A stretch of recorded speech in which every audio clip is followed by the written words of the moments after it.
بسم اللہ الرحمن الرحیم نحمده ونصلی علی رسولہ الکریم اما بعد فاعوذ باللہ من الشیطان الرجیم بسم اللہ الرحمن الرحیم قال اللہ تعالی فی القرآن المجید والفرقان الحمید من یطع الرسول فقد اطاع اللہ صدق اللہ العظیم۔ آج کی اس ویڈیو کے اندر آپ حضرات کے سامنے سنت اور بدعت کے فرق کو واضح کرنے کی کوشش کی جائے گی۔ اللہ پاک قرآن پاک میں ارشاد فرماتے ہیں من یطع الرسول فقد اطاع اللہ، کہ جس نے میرے رسول کی اطاعت کی گویا اس نے میری اطاعت کی۔ اور 28ویں پارے کے اندر اللہ سبحانہ و تعالی ایک جگہ ارشاد فرماتے ہیں ما آتاکم الرسول فخذوہ وما نہاکم عنہ فانتہوا، کہ جو چیز تمہیں رسول اللہ صلی اللہ علیہ وسلم دے دیں اسے لے لو، اور جس سے تمہیں وہ منع کریں تم اس سے رک جاؤ۔ تو ان آیات مبارکہ سے پتہ چلتا ہے کہ آپ علیہ الصلاۃ والسلام جس کام کا کہیں، جو آپ علیہ الصلاۃ والسلام کا قول ہے، جو آپ علیہ الصلاۃ والسلام کا فعل ہے، یا جو آپ علیہ الصلاۃ والسلام کی تقریر ہے، تو یہ سنت میں شامل ہے۔ اور پھر حجۃ الوداع کے موقع پر قرآن پاک کی آخری آیت جو نازل ہوئی الیوم اکملت لکم دینکم، کہ اللہ پاک نے فرمایا کہ آج کے دن میں نے تمہارے لیے تمہارے دین کو مکمل کر دیا۔ تو دین جو ہے اب مکمل ہو چکا، اس دین میں جو چیز پہلے تھی وہ نکل نہیں سکتی، اور جو اس کے بعد والی چیزیں ہیں وہ اس میں داخل نہیں ہو سکتی۔ یہی مکمل دین ہے۔ اور دین کے اندر اپنی مرضی سے کوئی چیز شامل کی جائے جو اس سے پہلے نہ ہو، اسے بدعت کہا جاتا ہے۔ ہم نے اکثر علماء سے سنت اور بدعت کی جو ہے نا تعریف سنی ہوگی۔ سنت کے متعلق آپ علیہ الصلاۃ والسلام نے فرمایا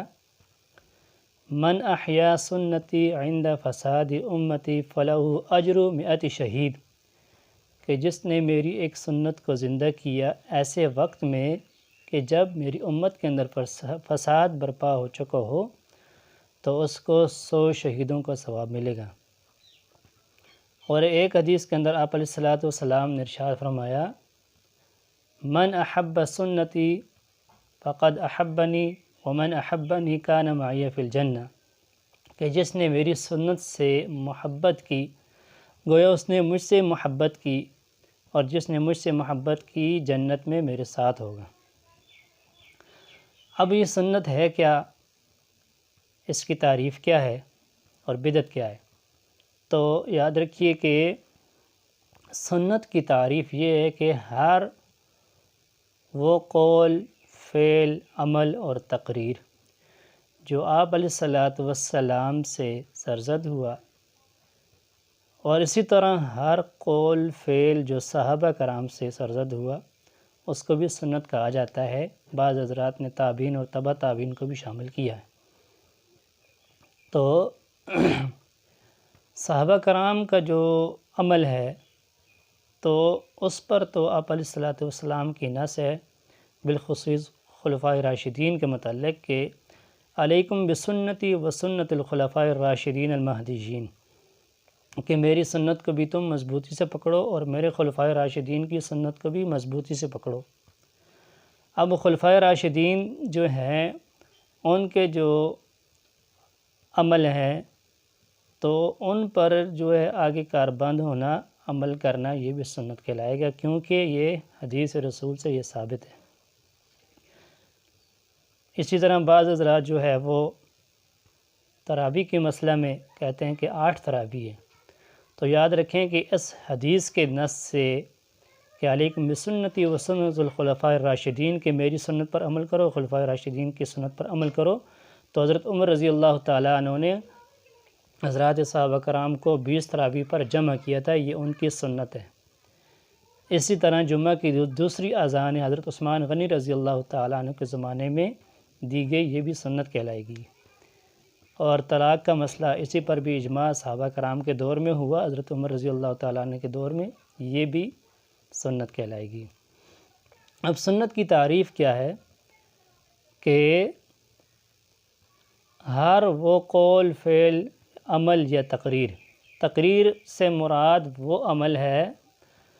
کہ جو کسی صحابی نے کیا ہو اور آپ علیہ الصلوۃ والسلام نے اس کو دیکھا ہو تو آپ علیہ السلام نے اس سے منع نہ کیا ہو، تو گویا آپ نے اس کی اجازت دے دی، تو یہ عمل بھی سنت کہلائے گا۔ اچھا، اور علماء کرام نے لکھا ہے کہ جہاں پر بدعت ایجاد کی جاتی ہے تو وہاں سے اللہ پاک اس نحوست کی وجہ سے ایک سنت کو اٹھا دیتے ہیں۔ اور دوسری بات یہ کہ بدعت کی تعریف کیا ہے کہ آخر یہ کیا چیز ہے بدعت کا لغوی معنی ہوتا ہے کوئی نئی چیز ایجاد کرنا مطلق۔ اب فقہا کی اصطلاح میں بدعت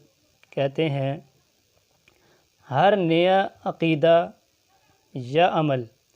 جو نبی کریم صلی اللہ علیہ وسلم کے زمانے میں، صحابہ کرام کے زمانے میں، تابعین اور تبع تابعین کے زمانے میں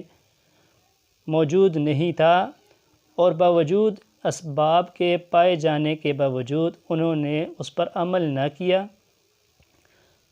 اب وہ بظاہر عمل کتنا ہی اچھا کیوں نہ ہو، لیکن صحابہ کرام نے، نبی اسلام نے، صحابہ کرام نے، تابعین تبع تابعین نے اس پر عمل نہ کیا،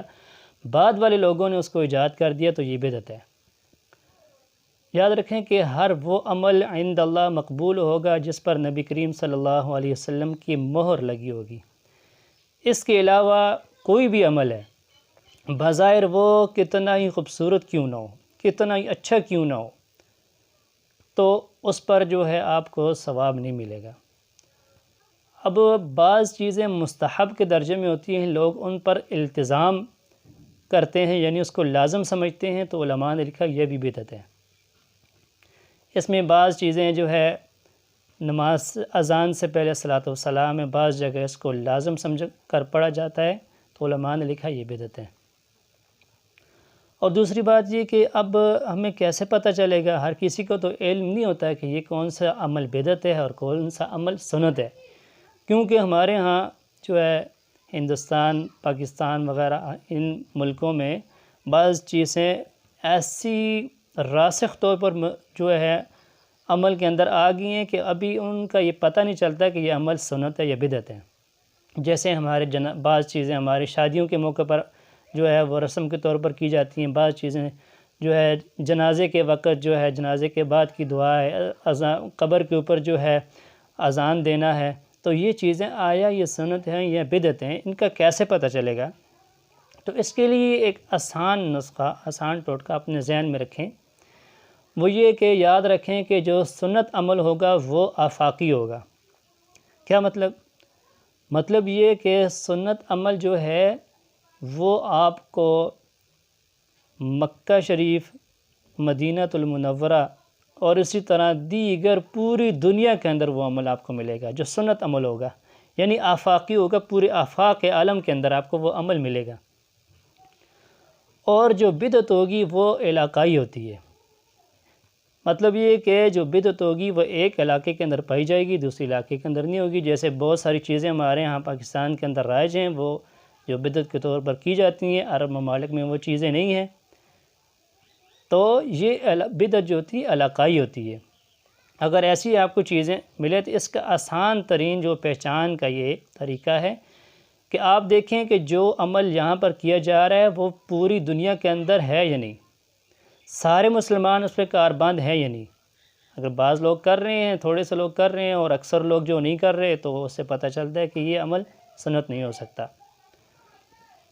تو یہ جو ہے سنت اور بدعت کے درمیان میں جو فرق تھا آپ کے سامنے اپنی علم کی بنیاد پر جو ہے ناقص علم کی بنیاد پر آپ کے سامنے رکھا گیا ہے۔ تو اللہ پاک سے دعا ہے کہ اللہ تعالی ہمیں نبی کریم صلی اللہ علیہ وسلم کی پیاری سنتیں اپنانے کی اور بدعات سے بچنے کی توفیق عطا فرمائے۔ السلام علیکم ورحمۃ اللہ وبرکاتہ۔